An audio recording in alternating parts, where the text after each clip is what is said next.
Hello, Brenda. It's good to be with you today. Hi, Christina. Thanks so much for inviting me to do this. I'm really honored that you're interested in my story. I'm so excited to hear your story because I feel like I've been meeting you in meetings all the time, right, for many years, and we know each other a little bit, but there's so much of your story that I haven't heard. So I'm really looking forward to getting to hear how all of this came about. So we've worked together through International Justice Mission, which Mhm, I'll just call IJM from here on mhm. out.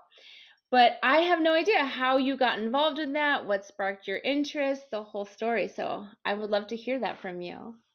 Sure, I'll try to do the bullet point version because I feel like the bottom line that the story is a story of God's work and God's grace and kindness in my life, and He planted the seeds for that early on. I grew up in a family with immigrant parents, so they grew up in World War II affected Europe, so they had a real sense of conflict and injustice and poverty and awareness of the rest of the world that was rich to me. And as a kid, didn't know what a gift it was. um, but also in sixth grade, a woman in on the South Shore had a walkathon on Good Friday. Some of you might be familiar with the Good Friday walk, and I learned about that when I was in sixth grade, and I ended up walking in that pretty much every year through when I graduated college. And that really introduced me more broadly to ideas of racial injustice and poverty, but also the example that a one person with deep conviction and passion could make on behalf of a under supported community. So that was a really early formative experience. And again, I didn't fully understand it, but it was kind of planting seeds. And then in 10th grade, I became a Christian in 8th grade. And so started to try to understand some of these things through the lens of scripture. And in 10th grade, we had to do a big term paper project. And for whatever reason, I don't even remember why at the time, but I chose to write mine on fugitive slaves and started to learn more about colonial slavery. And then in college, I was part of Christian fellowship when I would spend time in prayer, just asking God, what am I supposed to be when I grow up? And instead of answering with a vocation, he would answer with Isaiah 61, um, which I would never really understand what that meant in terms of what direction I should take. But I felt like he was saying, that's who I want you to be, wherever you are. So that was a formative piece. And then when I was moving forward again in graduate school for my current work in public health and epidemiology, um, my dissertation committee chairperson was also a believer, and she had gone to college with Gary Haugen, who founded IJM. And she told me about what they had started to do. This was just after they got started, and I was just mesmerized at just the early stories of rescue, and found out that I could join as a prayer partner. So I signed up to be a prayer partner with them, probably in the late 1990s, not long after they started, and started going to their global prayer gatherings and started financially supporting them, became a Freedom Partner, monthly donor. And then eventually they started offering advocacy summits. And initially I'd had such a negative impression of what it meant to be a lobbyist, thinking it was all special interest, money driven.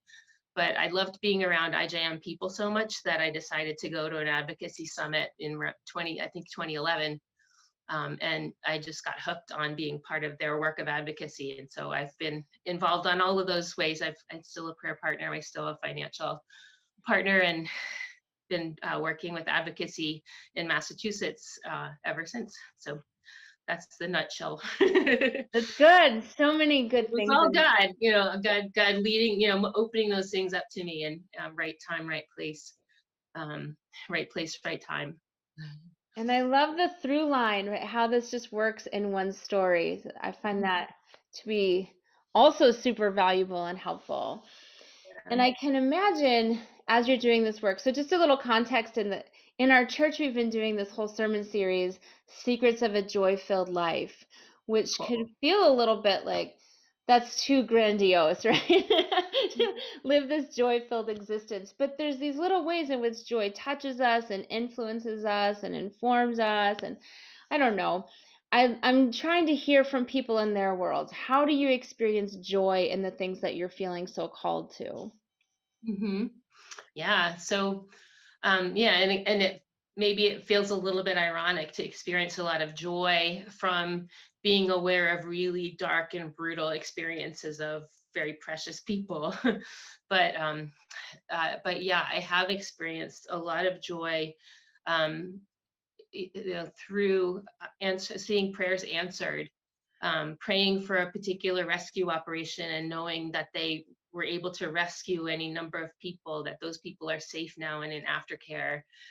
So seeing answers to prayer that really mean meaningful changes to people's lives, and um, not just individual people, but building capacity of a local law enforcement agency to protect their community better, seeing court cases won so people who perpetrate those injustices actually go to prison, and there's loss of impunity for those crimes.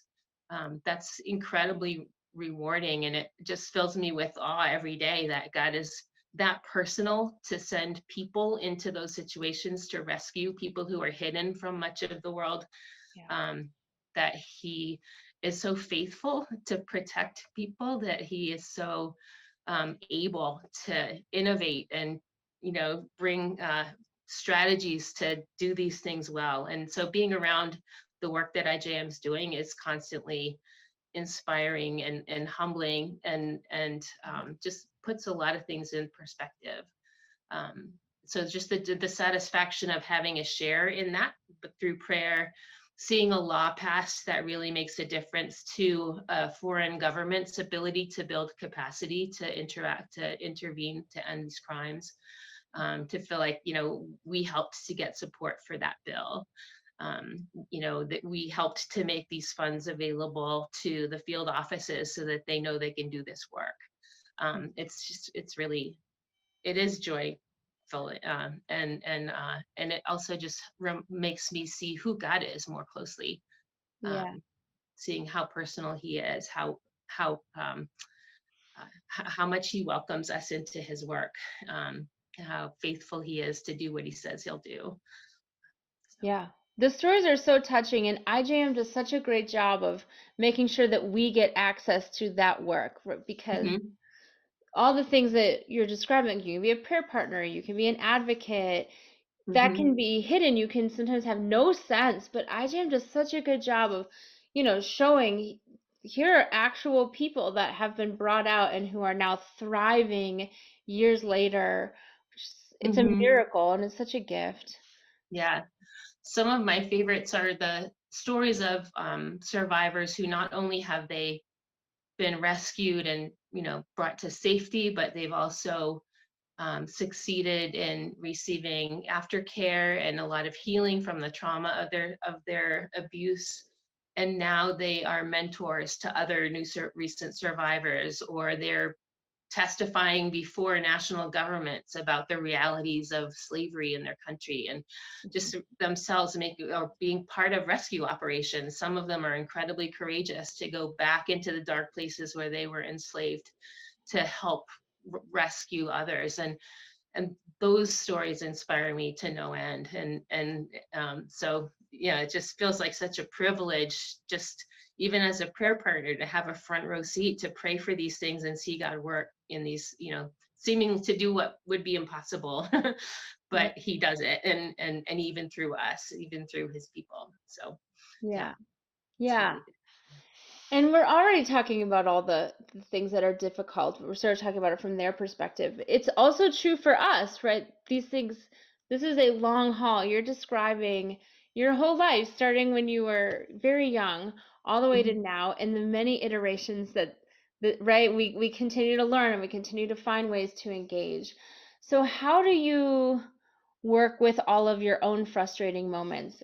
Do you have techniques or things that sustain you specifically? um Again, I feel like I have to point to God and his ability to reach in and find me, and show himself to me and call me out of the darker places. Certainly there are frustrating moments whether it's learning about a rescue that just didn't go as planned, somebody who's run away from an aftercare house and they don't know where they are, any of those types of stories that are discouraging, a law that we worked really hard to support that didn't get passed. Um, but often it's the way that God actually redeems those situations in a powerful way that become the testimony that sustains. So that for each dark moment, there's a reminder of how this isn't the end of the story and God is still at work. Um, and so, certainly time with God in prayer, prayer of others. The ability to do this work in community has been huge. Being part of a local volunteer team, knowing that they're praying for the same things I'm praying for, and that we're in this work together. The community from IJM staff and those are really important, and also the freedom we have as believers to lament and to bring our disappointments to God. And one of the powerful things he's helped me to see, this is in particular when we worked for one particular law that should have been really easy to get passed. It was cost neutral. It was a very low impact, other than the benefits that would be gained for the State Department's work to intervene in human trafficking. It never got passed, and it was so frustrating. Right. But the failure of that led to the passage of a far more powerful bill that established a global fund to end modern slavery. And so again, that was just such a great reminder that sometimes even when things seem to run into brick walls, God has a way to do even better things on the other side.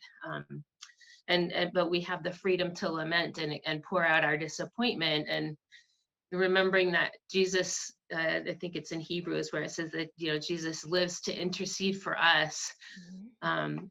One of the things he showed me powerfully in that context of that disappointment is like he's interceding for us all the time, and the disappointment that I felt over that particular law gives me a taste of what it's like for him to continue to intercede for us in spite of our shortcomings, in spite of things that don't go the way he would prefer in our world. And so it's a experience of what helps me to understand the scripture about sharing in the fellowship of his sufferings.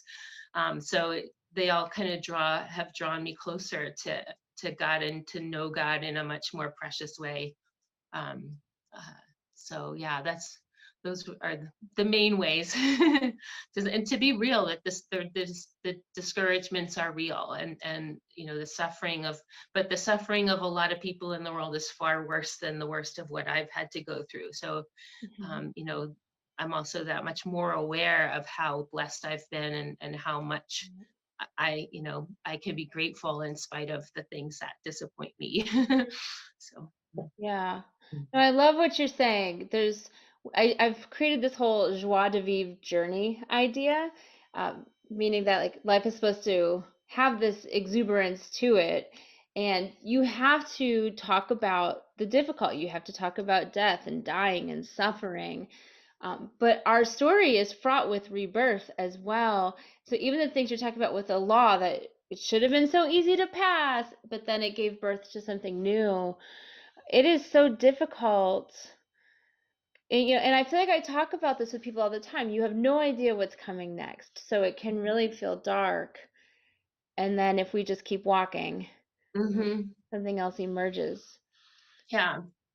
I really, And again, I feel like, there's God's given us a gift in scripture of, Psalms of lament, just the invitation to be sad and discouraged in his presence, and let him meet us in that place. yeah. But yeah, and I think that's an important way through those times, is to do that, and then, you know, give him room to come and show himself in that space. Yeah. No, I love it. You're absolutely correct. So we will definitely pull out all of our Psalms of Lament now, right? We have all the freedom and permission to do so. Thank you so much for sharing all of this with us. I find this really encouraging and helpful. It's always good to talk with you. Thank you. I'm really happy, and again, thank you so much for inviting me. I'm really honored to have a chance to talk about that. And if anybody's more interested in learning more about IJM and getting involved with IJM, they're very welcome to get in touch with me anytime. Perfect. I will make sure that people can get your information, and Great. because this is the work that's near and dear to my heart. So thank you so much. And mine. Thank you very much. Thank you, Christina. Yes. Really nice to see you. I'll look forward to seeing you later. Awesome. Yeah, same. Bye. Bye.